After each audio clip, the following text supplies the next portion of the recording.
দেশের মানবাধিকার কেবল হুমকির মুখেই নয়, ধ্বংসেরও মুখে মন্তব্য করে বিএনপির ভারপ্রাপ্ত মহাসচিব মির্জা ফখরুল ইসলাম আলমগীর বলেছেন, বর্তমানে দেশের মানবাধিকার পদে পদে ভুলণ্ঠিত হচ্ছে। এখন রাষ্ট্র স্বয়ং মানবাধিকার হরণ করছে। অবৈধ সরকার দেশের আইনশৃঙ্খলা বাহিনীকে ব্যবহার করে গুম, খুন, মামলা, হামলা এবং মানুষের মৌলিক ও গণতান্ত্রিক অধিকার হরণ করে চলেছে। বুধবার দুপুরে বিএনপির নয়াপল্টন কেন্দ্রীয় কার্যালয়ে এক সংবাদ ব্রিফিংয়ে মির্জা ফখরুল ইসলাম আলমগীর এসব কথা বলেন। আমরা আজকের এই দিনটিকে সারা বিশ্বের সঙ্গে আমরা এটাকে পালন করছি এবং এই দিবসের সঙ্গে একাত্মতা ঘোষণা করছি। মানবাধিকার সংরক্ষণের প্রশ্নে আপোষহীন অবস্থান আমাদের দলের পক্ষ থেকে আমরা ঘোষণা করছি। বিএনপি চেয়ারপারসন দেশনেত্রী বেগম খালেদা জিয়ার সম্পর্কে দুদকের ভারপ্রাপ্ত চেয়ারম্যান মোহাম্মদ শাহাবুদ্দিন চপ্পুর বক্তব্যের কঠোর সমালোচনা করে মির্জা ফখরুল ইসলাম আলমগীর সংবাদ ব্রিফিংয়ে বলেন, সাবেক প্রধানমন্ত্রীকে নিয়ে মোহাম্মদ শাহাবুদ্দিন যে উক্তি করেছেন তা কোনোভাবেই শোভনীয় নয়। এমন বক্তব্য রাষ্ট্রীয় শিষ্টাচার বহির্ভূত।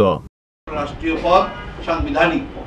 তিনি যে কথাগুলো বলেছেন সেগুলো আপনারা শুনেছেন। আমি সেই বিষয়ে কথা বলতে চাই। আমি শুধু একটি কথা বলতে চাই, সেটা হচ্ছে যে আমরা জেনেছি যে তিনি ছাত্র জীবনে ছাত্রলীগের প্রেসিডেন্ট ছিলেন রাজশাহী বিশ্ববিদ্যালয়ে। তিনি কথা বলেছেন একজন রাজনৈতিক নেতার মতো, কোন সাংবিধানিক পদে অবস্থান করা একজন দায়িত্বশীল মানুষের মতো কথা বলেননি। তিনি তার যে এখতিয়ার, সেই এখতিয়ারকে তিনি অতিক্রম করেছেন। সাবেক প্রধানমন্ত্রী এবং বৃহত্তম রাজনৈতিক দলের প্রধান সম্পর্কে যে ধরনের উক্তি তিনি করেছেন, এই উক্তিগুলো তার মুখে শোভা পায় না।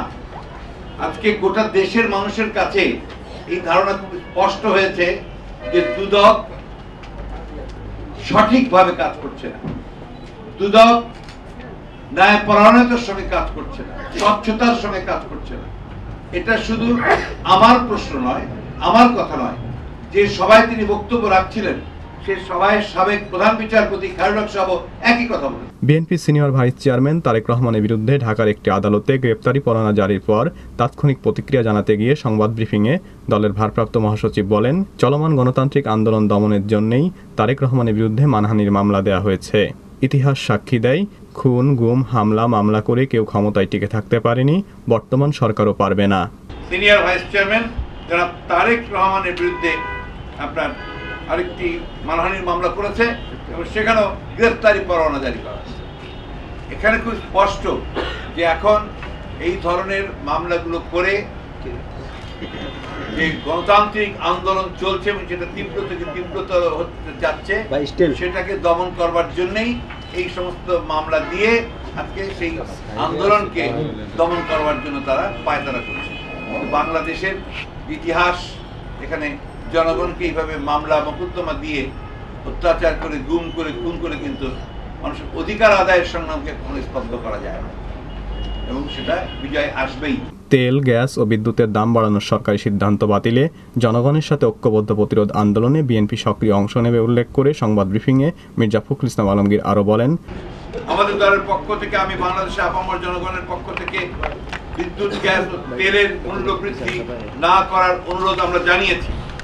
সরকার যদি বিদ্যুৎ, গ্যাস ও তেলের মূল্য বৃদ্ধি করে তবে তা দেশের আপামর জনগণ, গণতান্ত্রিক রাজনৈতিক দল ও শক্তির সাথে ঐক্যবদ্ধ হয়ে প্রতিহত করতে আমরা বদ্ধপরিকর। একই সাথে বিদ্যুৎ, গ্যাস ও তেল খাতে যে সীমাহীন দুর্নীতির বিস্তার ঘটেছে তা বন্ধ করার জন্য আমরা দেশের আপামর জনগণের প্রতি ঐক্যবদ্ধ প্রতিরোধ গড়ে তোলার উদাত্ত আহ্বান জানাচ্ছি। অতীতের যে কোনো সময়ের চেয়ে দেশে বর্তমানে মানবাধিকার লঙ্ঘন রেকর্ড ছাড়িয়েছে বলে মন্তব্য করেছেন নাগরিক ঐক্যের আহ্বায়ক মাহমুদুর রহমান মান্না। আন্তর্জাতিক মানবাধিকার দিবস উপলক্ষে জাতীয় প্রেস ক্লাবের সামনে বুধবার সকালে বাংলাদেশ জাতীয় মানবাধিকার সমিতি আয়োজিত এক মানববন্ধনে তিনি এ মন্তব্য করেন।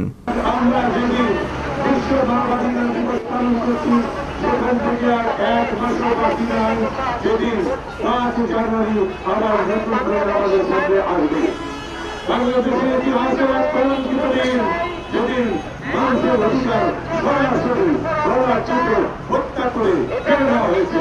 সেই দিনের প্রতিবাদ মানুষ নিশ্চয় করবেন, কিন্তু আমরা খুবই অবাক লক্ষ্য করছি যে পুলিশ সহ প্রশাসনের বিভিন্ন এই ব্যাপারে রাজনৈতিক ভূমিকা অবতীর্ণ হয়েছে। মানবাধিকার লঙ্ঘনের অভিযোগ তদন্তে বিচার বিভাগীয় দুটি কমিশন গঠনের দাবি জানিয়েছেন দেশের বিশিষ্ট আইনজীবী শাহদিন মালিক। বুধবার সকালে জাতীয় প্রেস ক্লাব মিলনায়তনে এক আলোচনা সভায় অংশ নিয়ে এ দাবি জানান এই আইনজীবী। মানবাধিকার হরণ একই পরিস্থিতিতে দেশ শিরোনামের এই আলোচনা সভার আয়োজন করে মৌলিক অধিকার সুরক্ষা কমিটি।